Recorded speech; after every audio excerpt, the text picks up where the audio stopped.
good to be back here. It's an advantage that you can't have your phones out here because that's usually the biggest challenge I have when I speak. Just give you a little bit of background. I grew up in Akron, Ohio, wanting to be a professional football player. And it was not like my parents were exceptionally athletic or tall or big or talented. In fact, I was probably the best athlete in my entire family and still probably one of the tallest, best looking people in my family. But I still thought I could be a professional football player. Worked really hard. And the reason I wanted to play football is I loved football, period. I lived, ate, drank football, and I dreamed about what I thought being big enough, strong enough, fast enough to play. And when I graduated high school, I was all CIF, played baseball, football, and I also pole vaulted, which this place was known for. And as I went on recruiting trips, I started realizing how small I was. San Diego State was in the Holiday Bowl at the time. I was on my recruiting trip at the Holiday Bowl, and the strength coach, Otten, came by, and he asked me, he said, "Son, can I help you?"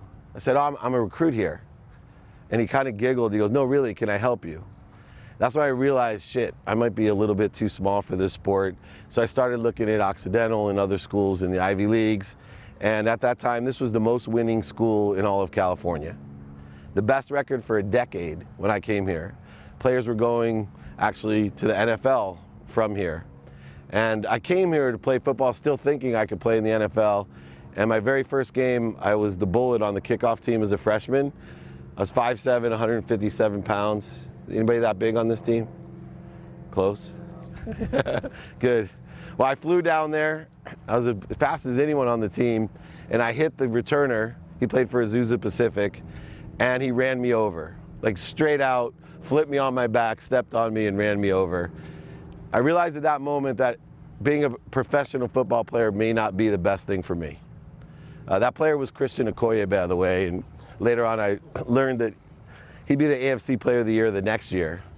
And that's what made Oxy great for me, is that you could play with Vance Mueller and Christian Okoye and all these other guys that you knew not only made it to the NFL, but played for a long time and compete. But then there was other guys on the team that probably wouldn't have started at my high school. But everybody had their own purpose of playing football. And for me, I learned the most valuable lesson playing football here. That was to be consistent every day, persistent without quit, and enjoy the pursuit of my potential. As an individual, I'd be on the field and knowing that I just didn't have the talent or skill against the guy that was lined up against me. As a team, we'd line up against teams and knowing that we didn't have the size, skill, or talent to beat them. But that gave us an opportunity to prove the consistent, persistent pursuit of our potential. When I was here, I think in 4 years, we lost one game. We went to the national playoffs twice. And we did it with the same size players that you guys have, the same time we played Cal Lu, played USD, all these schools that had scholarships, and they used to back then play a nice game. They'd give a kid a baseball scholarship and let him play football. So in essence, they had scholarship players against us. I had this perception that the reason I didn't make the NFL was I was too small. And I used that as an excuse my whole life. I ended up being very successful. I ran Samsung's first phone division as the CEO of Samsung's first smartphone, retired in my 30s, and I lost everything. Over $100 million I lost, which ended up to be the best thing that ever happened to me. I ended up changing my life off of the 4 principles that I learned here playing football. One was gratitude. Right? We got to be thankful for everything we do have, not look at what we don't have. When we focus in on what we don't have, we get more of what we don't have. The second thing was empathy, which was forgiveness, which is something I learned as a team, and there's only one person to forgive, especially as a DB that got beat a lot. I've learned to forgive myself. 3 was accountability. Accountability is the most powerful thing you'll learn out here, that you are accountable for everything in your life. Number 1, what did you do to attract it to yourself, and what are you supposed to learn from it? All the lessons that you learn are the miracles that will happen later on in life to give you what you want. And then finally, effective communication. How do you emotionally connect to your teammates, and how do you emotionally connect to that which inspires you? If you're living an inspired life, you can do whatever you want. When I lost everything, I immediately went to those 4 principles, and sooner Then later, I became the CEO of Leigh Steinberg Sports and Entertainment, the most notable sports agency in the world. Later, I ended up partnering with Warren Moon, the Hall of Fame quarterback. I actually represent the Pro Football Hall of Fame now. I've represented the Clemente Award. We've represented everyone from Troy Aikman, Steve Young, Warren Moon, to Sabathia Ramirez, Lennox Lewis, Evander Holyfield, even early on Oscar De La Hoya. I've been around the greatest athletes of all time, and guess what? Some of them don't have the character that my teammates here had, and probably the things that you learn here. What you learn on this field, playing your heart out, what it's like to play and you know you're not as good as the other person and still win. When you learn how to do that, you can do whatever you want. And the idea that I came up with my excuse was I'm too small. And one of my favorite clients that I represent still today is a kid, his nickname is Too Tall Hall. He plays for the Harlem Globetrotters. He was a college All-American. He's the smallest professional basketball player of all time. He's 5'2". Imagine when he was 5 years old and he slept with his basketball, but he dreamed to be a professional basketball player. Every single person, his parents were 4'9" and 5'3". Nobody dreamed that he could do it. But he didn't make it his excuse, he made it his story. I actually will tell you, illuminating the truth about me, I wasn't too small to play in the NFL. I just didn't have what it took to make it. I didn't have the focus, the persistency, the consistency. I made excuses for myself. And I don't want anyone that I meet or talk to make those excuses. Make it your story. You're not too small for anything. You're not too small to beat Kalu on Saturday. You're not too small to be a multimillionaire. You're not too small to change the world. You're not too small for anything. It doesn't matter. It's only what you perceive. And the way that you get there is consistency. I'm a big believer. Every single day you have to be focused. Persistency comes from consistency. You cannot quit, and you have to be inspired. Enjoy the pursuit of your potential. There's 3 different worlds that people live in. The first one is a world of not enough, right? There's just a shortage of things. We live in a world of not enough. Then there's people that live in a world of just enough. And then there's a world of more than enough. I traveled to Africa this summer, and it was a remarkable thing. I had my camera guys there, and we went down into this Mama Jane's house. And I went into her home. She had dirt floors, thatch roof, and she had the first TV. She had clean water, the very first TV. And so my cameraman Justin over there, he asked her, he said, aren't the other mamas, aren't they jealous that you have this great house, this great TV? And she looked at him and said, well, no, why would they be jealous? They come here and ask me what I did to get it. Teach me how to get that. And then asked him, said, why, would people be jealous where you live? And he said, yeah, people are jealous all the time of what I have and what they don't have. They live in a world of not enough. And she, a woman who lives on a dirt floor, who one of her biggest prides is to have clean water, says to Justin, I feel sorry for you. It was at that moment that I realized that we live in a universe of more than enough. You have more than enough of everything. But a lot of people think they don't have enough. You're looking for more. You have to focus on what you do have. So if you're fast, focus in on that. If you're strong, focus in on that. If you're a role player, focus in on that. But don't quit. Hit it every single day and be honest with yourself. Illuminate what you don't do well and ask for help. One of the things that I believe is you always need 3 mentors. People that sit in the situation that you want to be in. The biggest mistake I made in my life is not asking for help. I owned a golf course worth a ton of money, never asked one person for help. If I would have picked up the Yellow Pages, for those of you that don't know what that is, it's a book that used to have phone numbers in it. But if I picked up a Yellow Pages and looked at any golf course when I owned that golf course and said, hey, I got a golf course that's worth over $100 million, what should I do? To anybody that owned a golf course, they would have been happy to tell me that I probably should have sold it, not borrow against it in 2008. One little favor, asking someone for help. And I see it all the time with young people in college. Football players don't have the humility to ask for help. Ask your coaches for help, your teammates for help, your teachers for help, you know how much time is wasted? In my company, we give a dummy tax award. Because I believe that we need to ask for help. We have to learn from our mistakes. So what I do is I go around every month and I ask, what's the biggest mistake you make and why did you make it and what are you supposed to learn from it? And then I vote on who made the biggest mistake, and then I give them money to make up for the dummy tax that they had to pay.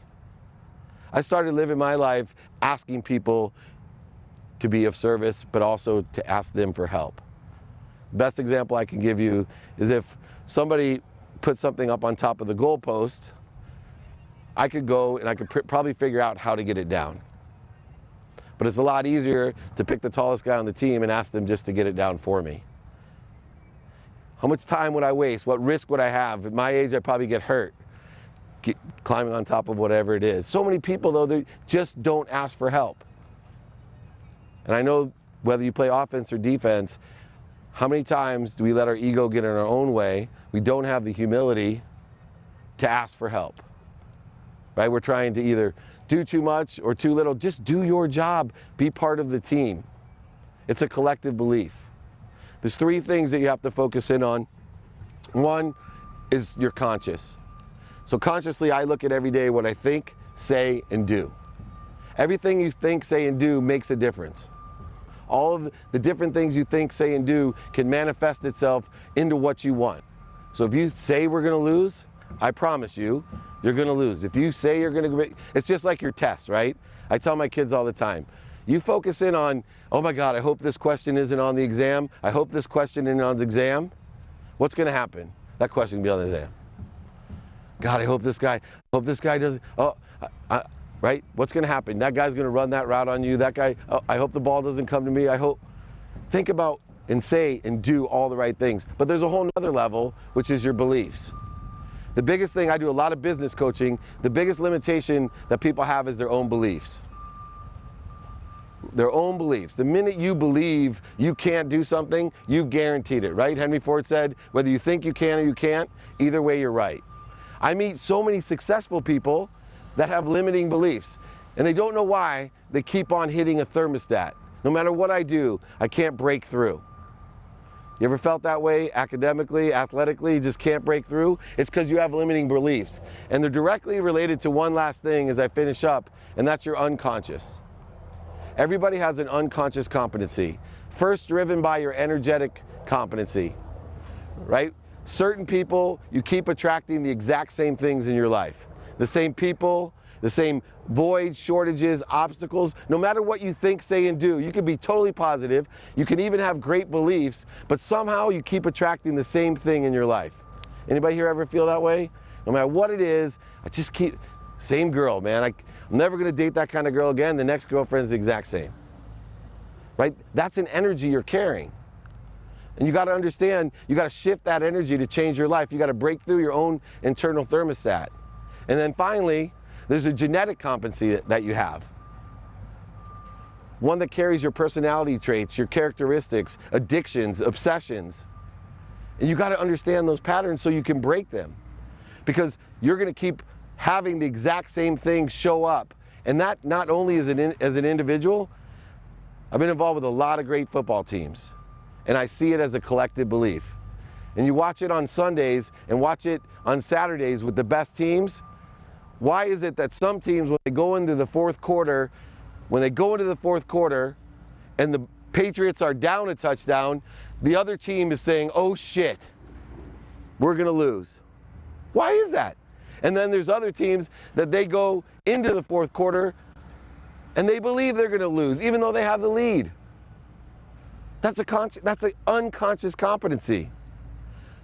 So I want you guys to think, when I leave, what is the unconscious competency of this team? What do you not only think, say, and do every day to enjoy the pursuit of your potential? What do you believe? What do you believe as a team? And then unconsciously, look for the patterns, what's going on.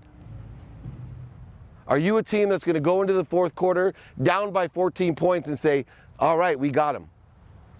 Right, because that's what the New England Patriots have been doing for a decade. Oh, we're only down 14. It's fourth quarter. Oh, we got him. We got him. Wait, how many times at halftime do they say, oh, well, Patriots got the ball at half? And they're down like 21 points. Where when the Chargers have it, it's like, oh, another loss. I'm like, wait, it's only halftime. What's the difference? Philip Rivers is almost as good as Tom Brady. It's just a collective belief. It's a competency of the team. I've seen great teams do unbelievable things.